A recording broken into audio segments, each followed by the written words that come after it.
So find 5 reasons that empower you. Why is it that you deserve your goal? What are the 5 reasons that you won't give up when life catches you on the blind side?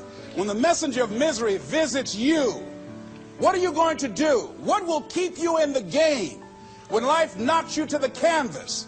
See, the Buster Douglas that fought in the last fight was not the Buster Douglas that fought Mike Tyson. See, the Buster Douglas that got knocked down while fighting Mike Tyson had gotten out of an alcohol recovery center. His mother had died. His wife was ill with a terminal illness. He was considered a nothing, a bum. So when he got knocked down, Buster Douglas had a reason to get back up, because he said, I'm dedicating this fight to the memory of my mama. But when he fought the last fight that he had, and he got knocked down, and he had a guaranteed $24 million in his pocket, whether he got up or not, he just said, hurry up and count me out.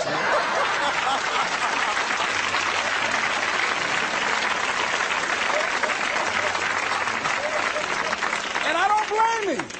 Why get hurt? He said, no, why'd you leave so soon? Somebody's about to get hurt, me. So you've got to have some reasons that when life knocks you down, and it's going to. Hello, it's going to knock you down. When people disappoint you, and that's going to happen. When they betray you, and that's going to happen. When they lie to you, and that's going to happen. When they say, oh, you can count on me, and they won't show up, and that's going to happen. When you want to throw in the towel and give up yourself, and that's going to happen. When life collapses on you and catch you on the blind side, it drop you to your knees and start choking you. You got a dream? No, I ain't got no dream. And that's going to happen. What reason can you remember that you can call on, that you can reach on, that can make you get back up? Find that reason. Because when life had knocked me down, I said, life, I'm doing this because I want to make my mama proud of me. I'm doing this because I want my children to have a better life than what I have. I'm doing this because all my life I've been told I'd be a loser, that I wouldn't make it. All my life I heard people say, maybe take them back to the welfare department. I'm doing this to make them a lie. I believe, like Frank Sinatra, he said, the best revenge in life is massive success. I'm doing this so I can become massively successful. And with that kind of courage, with that kind of affirmation and reason to empower me, I got a saying that when life knocks you down, try and land on your back, because if you can look up, you can get up. All right?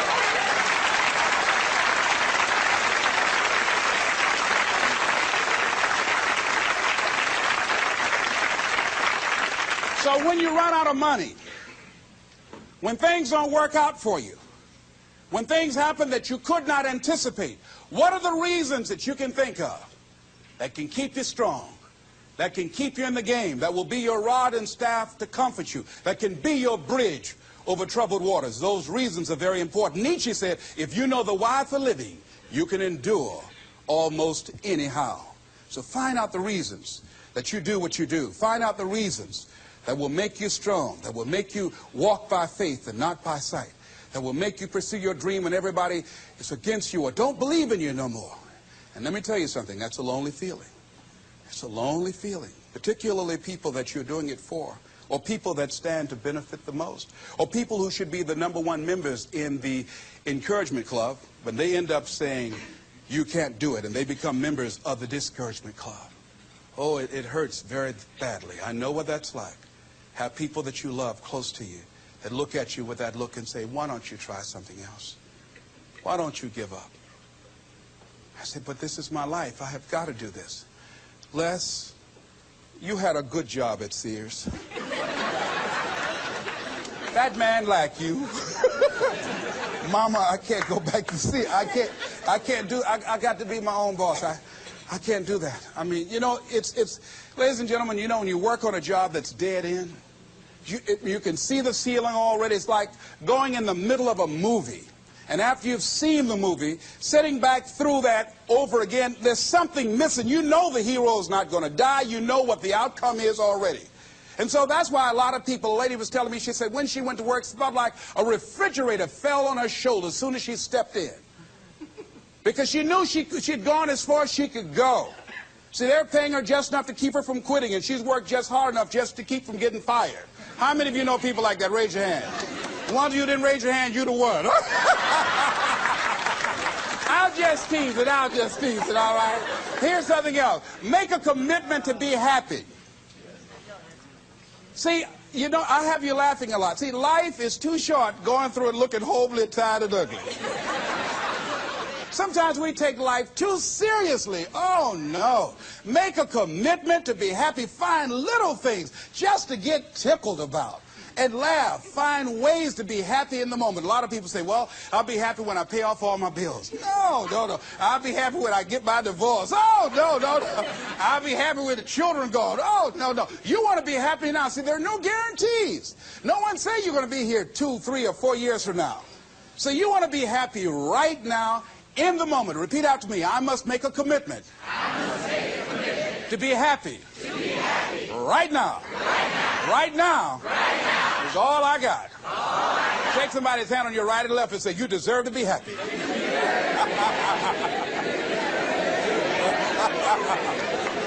Make a commitment to be happy, because life now has new meaning for you. Just enjoying the sunset, or just looking at life, or looking at nature, going for a walk. It's the little things in life that counts. Here's something else that you want to begin to do in order to make this your decade.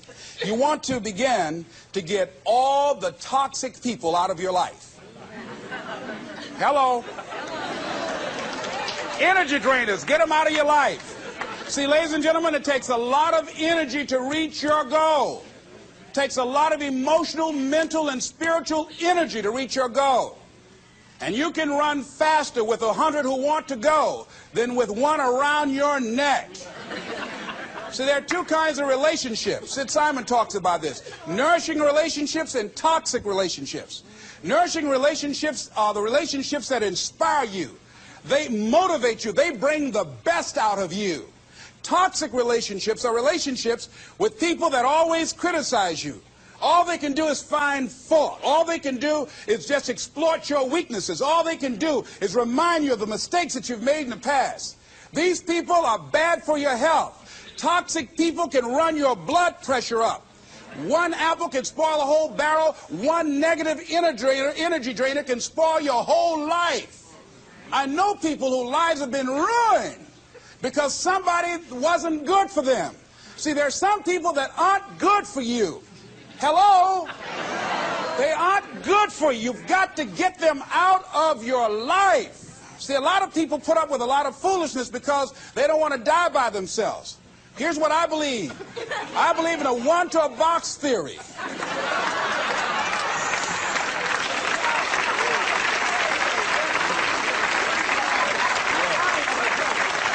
Ask this question of yourself. Make a list of who you communicate with most and ask yourself the question, what kind of person am I becoming because of this relationship? Is it helping me to grow mentally and emotionally and spiritually? Am I becoming a better person because of this relationship? Do they bring out the best in me? Do they inspire me? Do they encourage me to develop my greatness? Do they make me stretch? So you got to look at the people in your life and find out, what kind of person are you becoming because of that relationship? My mother used to say, birds of a feather flock together. You run around with losers, you will end up a loser.